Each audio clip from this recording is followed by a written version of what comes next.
Selamat pagi. Mungkin ini sesuatu yang pertama buat The Prime, kita bikin weekly vlog.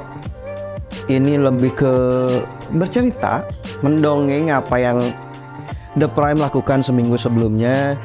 Karena ini dibikin di akhir minggu biasanya. Jadi kita bikinnya memang khusus untuk menceritakan aktivitas-aktivitas The Prime dalam satu minggu terakhir.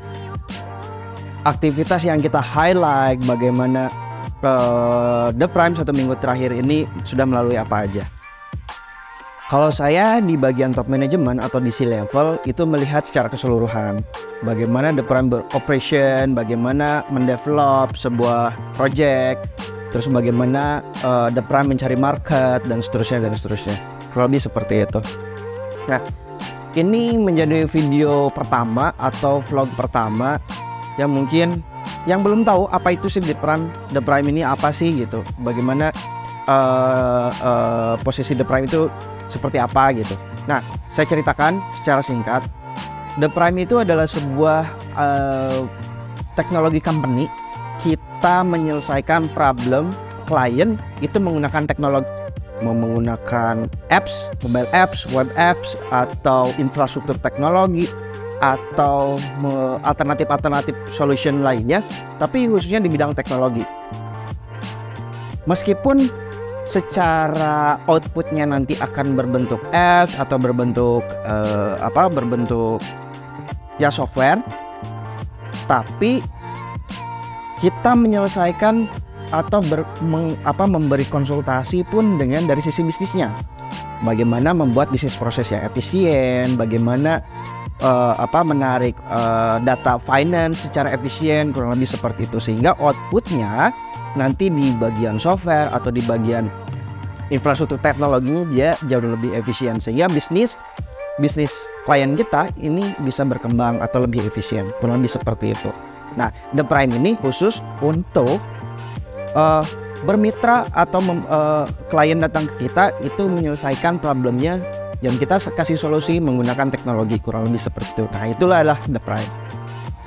Oh ya, satu lagi, The Prime juga sebetulnya punya digital agency namanya Prima Creativa. Dan Prima Creativa ini dia cenderung ke bagian kreatif. Dari mulai bikin logo, terus dari mulai branding, digital marketing, ngurus feed di Instagram atau bikin video promosi, bikin iklan. Nah, itu bagian Prima Creativa. Terus ada divisi enterprise juga, itu lebih ke software development, business development, kurang lebih seperti itu. Nah, itu adalah dua bisnis utama atau dua unit bisnis yang dipunyai oleh The Prime. Sebagai sejarah, The Prime ini sudah berdiri dari tahun 2015 dan sudah berbentuk perusahaan juga, dan secara legalitas kita memang sudah resmi terdaftar di negara, kurang lebih seperti itu. Kalau yang belum tahu apa itu The Prime, silahkan buka di websitenya theprime.id. Di sana melihat profile The Prime secara lengkap gitu. Dan yang belum tahu siapa saya Anggi, saya CEO dari The Prime dan saya founder juga untuk The Prime dari tahun 2015. The Prime ini saya dirikan. Dan yang kalian lihat ini adalah kantor The Prime. Di belakang saya ini yang bikin adalah Arya. Arya ini adalah creative leader atau creative directornya di The Prime. Seperti itu. Jadi memang kantor kita dibikin senyaman mungkin, tidak formal. Bagi kalian yang ingin berkunjung ke kantor The Prime, itu ada di Cianjur. Bisa lihat alamatnya di theprime.id. Dan di sana mungkin kalian akan melihat cara bekerja The Prime, kurang lebih timnya, kulturnya, dan seterusnya. Kurang lebih seperti itu. Siapa The Prime, bagaimana The Prime, dan posisi The Prime itu di mana. Kalian bisa lihat sekali lagi di theprime.id. Nah, selanjutnya saya akan menceritakan aktivitas The Prime seminggu terakhir. Ada beberapa hal menarik yang ingin saya highlight. Di antaranya adalah ini menjadi menjadi step yang cukup besar untuk The Prime, karena The Prime akan mencoba merubah work method yang biasanya kita pakai untuk mengerjakan sebuah project. Ini akan kita develop atau akan kita kembangkan bagaimana cara kita bekerja. Karena kemarin kita bertemu dengan teman kita, teman lama juga, salah satu pendiri The Prime tapi sudah tidak di sini. Namanya Ajhar. Dia sudah tergabung di Jabar Digital Service di Jawa Barat. Dia posisinya kalau tidak salah engineer manager, kalau nggak salah engineer manager seperti itulah. Nah, dia memantau ratusan orang dalam satu platform project manager apps. Namanya kalau tidak salah ClickUp. Dia menggunakan ClickUp memantau projectnya, pekerjaan-pekerjaannya yang cukup banyak karena menghandle OPD satu Jawa Barat gitu, bikin inovasi untuk instansi-instansi yang ada di Jawa Barat ataupun untuk masyarakat Jawa Barat. Nah, yang menariknya adalah dia menghandle banyak project itu oleh satu orang, dan di bawahnya ini banyak orang, tapi bisa terkontrol dengan baik. Project A itu sudah sampai mana, progresnya sampai mana, yang mengerjakannya siapa, deadline-nya kapan, input outputnya apa, sudah di testing atau belum, kurang lebih seperti itu. Nah, kita akan coba menerapkan hal itu juga di The Prime. Meskipun secara komparasi The Prime dengan JDS luar biasa sangat jauh. Artinya secara jumlah timnya juga itu mereka ratusan, kita masih belasan, masih cukup jauh. Tapi sebelum kita besar, sebelum kita mencapai di titik itu, di titik ratusan orang atau beberapa tim, kita mencoba untuk hal kecil dulu kita terapkan bagaimana work method yang ideal di project handling atau project development. Di antaranya seperti Agile Scrum, Sprint, terus ada yang banyak lah komponen-komponen untuk melakukan work method ideal itu gitu. Nah, itu yang istilahnya kita coba akan terapkan dalam beberapa minggu ke depan. Mungkin kalian bisa pantau weekly vlog minggu depan, bagaimana proses The Prime ini sudah sampai mana mengubah work methodnya yang asalnya istilahnya kita bikin sendiri, work methodnya kita coba rubah seperti standarnya Jabar Digital Service lah, kurang lebih seperti itu. Pada sebetulnya Jabar Digital Service juga menerapkan work method itu dari perusahaan-perusahaan yang memang sudah stable secara project development, kurang lebih seperti itu.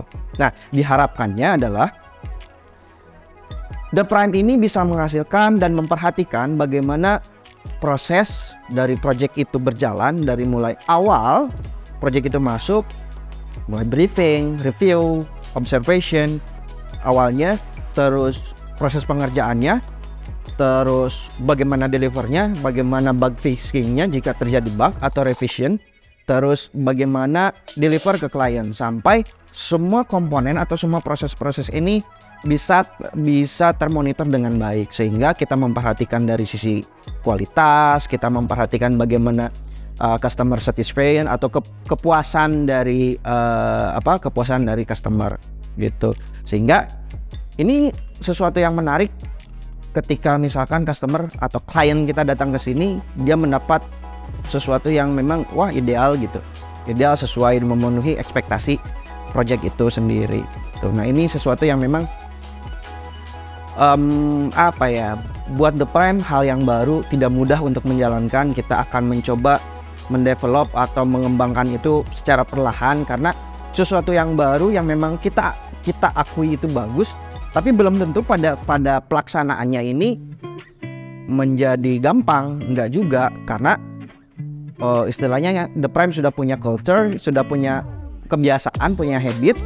Kita masukkan atau paksakan terhadap habit yang baru, itu mungkin prosesnya akan cukup lama. Jadi kalau kalian ingin melihat bagaimana proses The Prime merubah work method ini yang biasa kita lakukan menjadi standar JDS lah, kurang lebih seperti itu. Mungkin kalian bisa pantau weekly vlog di The Prime di minggu depan. Saya akan coba ceritakan kembali bagaimana The Prime secara mungkin berhasil berapa persen di minggu kedua, berhasil berapa persen minggu ketiga. Nah, saya coba akan ceritakan, karena itu akan selalu di-highlight dan menjadi fokus di saya sebagai top management. Karena ketika ada itu, saya bisa dengan mudah memantau whole bisnis yang ada di The Prime. Itu salah satu yang saya highlight di minggu kemarin dan berharap itu bisa segera, karena sebelum The Prime ini cukup menerima proyek-proyek yang banyak, yang besar, kita sudah ready. Kurang lebih seperti itu. Tapi saya cukup sebetulnya apa yang sudah kita kerjakan juga memang sudah baik, tapi alangkah lebih baik kita mencoba untuk lebih baik kembali. Kurang lebih seperti itu. Hal yang kedua yang saya highlight adalah kemarin itu kita bertemu dengan salah satu tim konsultan dari Kementerian Pendidikan. Konsultan ini bekerja untuk Dirjen GTK kalau nggak salah, guru pendidikan, kalau singkatannya saya lupa. Tapi dia di bawahnya bergerak di bidang Balai Guru Penggerak. Kalau dulu namanya PPTK yang fokus pada mata pelajaran matematika, IPA, bahasa Indonesia dan seterusnya. Kalau sekarang itu lebih umum, tidak difokuskan pada mata pelajaran, tapi ke Balai Guru Penggerak. Bertemu dengan mereka bercerita bagaimana Balai Guru Penggerak ini atau BGP ini ingin diterapkan. Kalau dulu kan cuma di daerah Jawa Barat saja, di daerah Pulau Jawa saja, Jawa Barat, terus Jawa Tengah, Jatim, DIY, Sumatera. Nah, cukup itu saja. Nah, sekarang ingin diterapkan di semua provinsi. Ini sangat challenging karena mengingat luasan dari pengembangannya satu Indonesia dan step awalnya ini cuma ada di beberapa provinsi, ini harus diterapkan ke seluruh provinsi. Sebetulnya ini menjadi sesuatu hal atau kesempatan bagi The Prime untuk bisa berkarya atau berkontribusi pada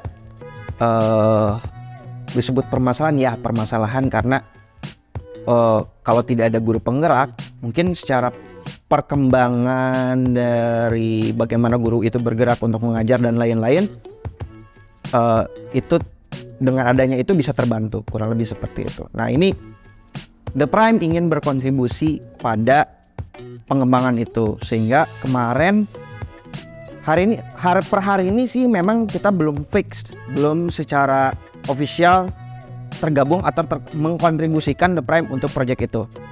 Tapi mudah-mudahan di beberapa hari ini itu sudah kita official. Tapi kemarin kita sudah memberikan saran apa saja yang mungkin The Prime bisa berkontribusi terhadap proyek tersebut. Karena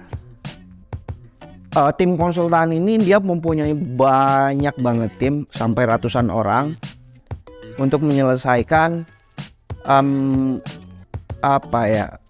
dukungan atau support kepada dunia pendidikan, karena ini di bawah Kementerian Pendidikan. Mungkin ini yang diceritakan oleh Menteri Pak Nadiem Makarim, bahwa kementerian ini katanya mempunyai shadow team, katanya kalau tidak salah ya, mohon dikoreksi, shadow team, bahwa ini yang akan mempercepat atau mengakselerasi dari program kementerian. Salah satunya mungkin yang sudah kita rasakan adalah Kampus Merdeka, Matching Fund dan lain-lain. Itu adalah salah satu inovasi dari Pak Nadiem Makarim sebagai Menteri Pendidikan, karena melibatkan yang asalnya secara alur atau birokrasi fokus pada Kementerian Pendidikan saja, tidak melibatkan banyak hal. Tapi kalau untuk di Matching Fund atau Kampus Merdeka, itu kementerian, ini saya menceritakan apa yang dikembangkan oleh Pak Nadiem Makarim yang saya ketahui. Jadi Kampus Merdeka itu mengembangkan penelitian tapi bekerja sama dengan swasta. Kalau tidak salah seperti itu, bekerja sama dengan swasta, sehingga penelitian itu bisa diimplementasikan secara langsung ke masyarakat, karena inputannya bukan cuma dari akademisi tapi dari pengusaha juga. Sehingga apa yang mereka buat atau di penelitian itu secara perspektif bukan hanya dibuat oleh akademisi tapi oleh pengusaha juga atau pihak swasta. Nah, ini salah satu inovasi yang dibuat oleh Pak Nadiem Makarim. Mungkin saja itu berhubungan oleh yang kemarin kita bertemu atau dengan pihak konsultan di kementerian, bahwa apa yang akan dibangun ini disebutnya swaklola mungkin ya. Nanti koreksi kalau misalkan saya salah. Swaklola dikembangkan oleh swasta ataupun eksternal, bukan hanya dari kementerian, dan The Prime mempunyai kesempatan untuk bisa berkontribusi. Berharap apa yang kita bangun atau apa yang kita bikin itu bisa bermanfaat, khususnya di tingkat sampai di bawah, di guru, dari mulai guru pendidikan anak usia dini atau PAUD sampai guru di tingkat sekolah atas, SMA, SMK, madrasah aliyah, dan seterusnya. Nah, ini cukup menarik. Mengapa saya highlight dan saya coba ceritakan? Karena ini bisa menjadi bisa menjadi step selanjutnya untuk The Prime bisa bekerja, berkolaborasi dengan siapa atau bekerja dengan siapa kembali. Dan ini proses-proses itu akan saya coba ceritakan untuk weekly vlog selanjutnya. Ini sudah 16 menit, mungkin cukup panjang. Saya coba highlight kembali. Satu, tadi perkembangan. Jadi jangan lupa kalian tonton untuk di episode selanjutnya tadi perkembangan The Prime untuk mengembangkan work method. Yang kedua, The Prime punya kesempatan untuk bisa berkontribusi di Kementerian Pendidikan. Saya coba ceritakan kembali untuk di episode kedua. Jadi jangan lupa klik subscribe. Stay tune untuk weekly vlog selanjutnya. Terima kasih.